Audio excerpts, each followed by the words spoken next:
We, of course, are continuing to follow major developing news tonight. The United States going into another country to remove its leader from power. Troops captured Venezuela's President Nicolás Maduro and his wife. Tonight, they've been brought to New York, where they now face federal charges. This comes after an early morning military operation in Caracas.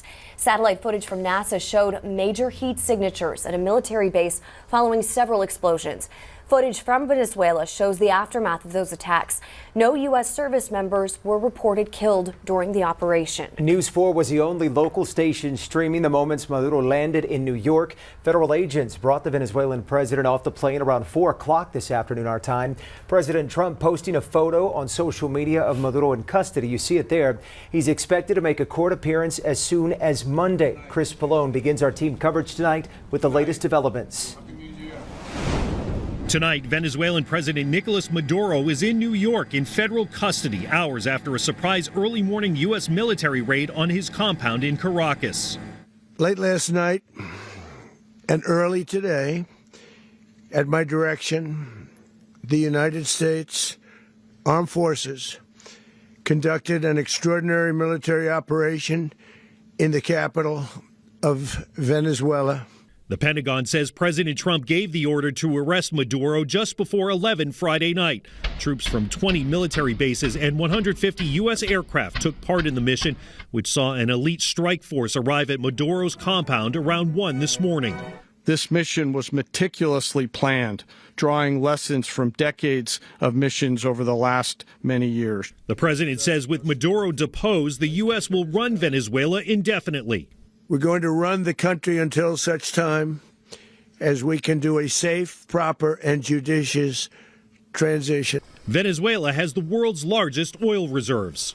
We're going to be taking out a tremendous amount of wealth out of the ground, and that wealth is going to the people of Venezuela and people from outside of Venezuela that used to be in Venezuela.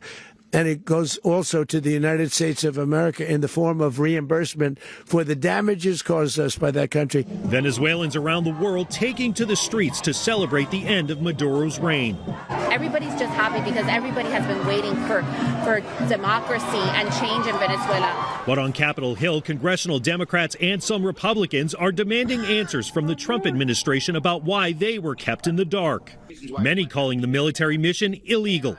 Now they're saying they were going to occupy a foreign country, we're going to run it from the United States, and that we're going to steal their oil. In what world did this administration get any of that permission ever for them to do that? Secretary of State Marco Rubio said briefing Congress before the attack would have jeopardized the mission to get Maduro.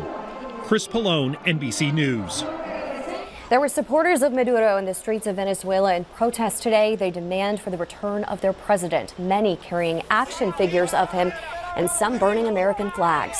Back here stateside, many in the country's largest Venezuelan community celebrating tonight. In the Miami community of Doral, people took to the streets there. They are hoping this is a first step to a free and democratic Venezuela. As a Venezuelan American, I can't tell you how happy I am. There's tears in my eyes. We've been waiting for this moment since 1998. And Venezuelan nationals in San Antonio are also celebrating tonight, but others here in Military City are protesting. And dozens taking to the streets on the north side, questioning whether the president can legally act alone. As our team coverage continues, News 4 San Antonio's Joy Bergen is live in the Content Center looking into that question. But first, to News 4 San Antonio's Phil Sterling, who's live on the north side with people protesting and celebrating the military moves. Phil, good evening. Now, Jonathan, Mandy, the protest happened here at 4 p.m. where protesters were walking around this intersection of San Pedro Avenue and Bassi Road. Some of those protesters say that Maduro's capture could bring us into an unnecessary war, while other Venezuelan nationals that I spoke to said this is the first step in their country's path to freedom. Protesters gather to stand against airstrikes in Venezuela and U.S. military action to capture Nicolás Maduro. I'm here today to protest against U.S. imperialism and U.S. intervention in Latin America. The Party for Socialism and Liberation San Antonio held the public protest, its members wearing red shirts. Tell you little bits and pieces and make things so abstract to be good and evil. Speakers say they believe this action is to take Venezuela's oil. They question question the legality of Trump capturing the president of a foreign country. All the illegal actions he's already taken against Americans himself, I wouldn't be surprised, and I wasn't surprised when he did it against non-Americans as well. A few miles away from the protest, a very different view. I think that's the word for today. Justice. Venezuelan national Morelis Diaz, who owns Zulia's, says Maduro's authoritarian rule was terrible for the country. Drug trafficking, murder, and prosecution to all the people. No, we have thousands of political prisoners. Trump says the U.S. will now run the country temporarily. I think in this transition is going to have some time. But protesters say instead of spending money on reforming foreign countries' governments, we need to spend money on our own future. I would like to see my money go to my public schools, to free fare, to raising the minimum wage. Now, both sides say that they're watching what's going on in Venezuela carefully, but protesters say if there's any more escalation in the country, we may see more of them. Phil Sterling reporting live from the north side, News 4 San Antonio.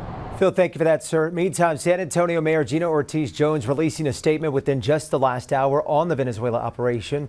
Mayor Jones, an Iraqi war veteran, says in part that she is aware the military city community will answer when duty calls. She also says she believes poorly conceived military campaigns can needlessly place Americans in danger. She ends her statement with the hope that President Trump and those advising him have thought through the consequences of these monumental actions.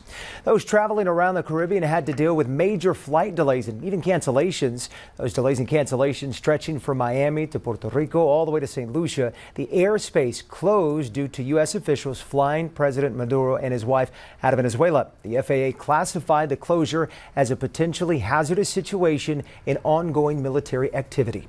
The Venezuela operation is being described by President Trump as a modernized version of the Monroe Doctrine that was aimed to oppose any European interference in the Western Hemisphere back in 1823. It was used to justify U.S. military interventions in Latin America. One area attorney says the administration used that doctrine, saying Maduro's regime wasn't just a distant problem. Nicolás Maduro was acting very closely with foreign malign influences, both from Russia and China. With the exception of Cuba, China is the largest taker of oil from Venezuela. And so for him to be involved in all of the illegal and illicit activity that he is, and to be under indictment from the United States. Traynor served on the Federal Election Commission for several years. He says he hopes free and fair elections in Venezuela will help further establish democracy in the country. The events in Venezuela could have ripple effects far beyond South America. Yeah, the decision could impact how the U.S. military moves forward and even the economy right here in Texas. Let's go to News 4 San Antonio's Joy Bergen, who's live in the Content Center. She has insight from a political expert on what could come next. Joy. Yeah, a lot of potential impacts here and a lot of reaction pouring in from around the world tonight. Now, one of the biggest questions is whether President Trump's actions were legal without approval from Congress. Political science professor John Taylor of UTSA says President Trump would not be the first president to take initial action without first consulting Congress in order to keep military plans from reaching its targets. But there's something to be said for consulting Congress in what you're going to do in day one after you've done this, when you've tried to affect regime change. Where are we going forward with this, and how are we going forward? Who's in charge? Trump says that he's in charge, or the U.S. is in charge. Okay, then who exactly is that person that's going to be named? How are they going to work with the Venezuelan government? The president will also have to justify to Congress why he felt this was needed. President Trump talked at length about oil and talked at length about wealth and resources. He didn't mention much about democracy, restoring Venezuelan democracy. Now, Taylor says the acquisition of this oil will impact Texas directly. Price of oil is already below what we would want for the state of Texas when it comes to our revenues. Now, all of a sudden, if we're getting cheap Venezuelan oil, instead of West Texas Intermediate being at roughly $58 a barrel, it drops to $38 a barrel.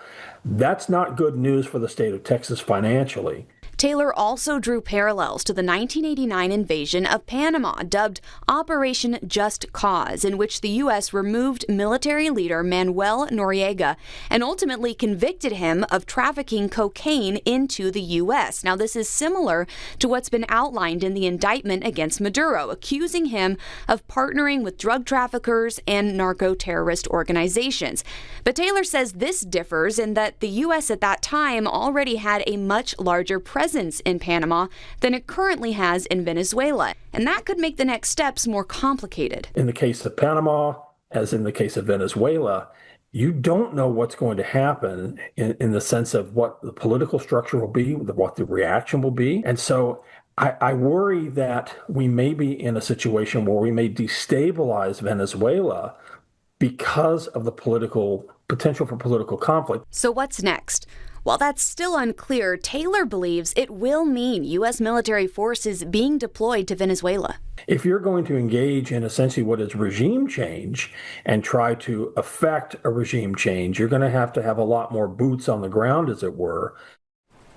Now, the president has not given official word on that front, but did say in a press conference today that he is, quote, not afraid of putting boots on the ground. Reporting from the Content Center, I'm Joy Bergen, News 4 San Antonio.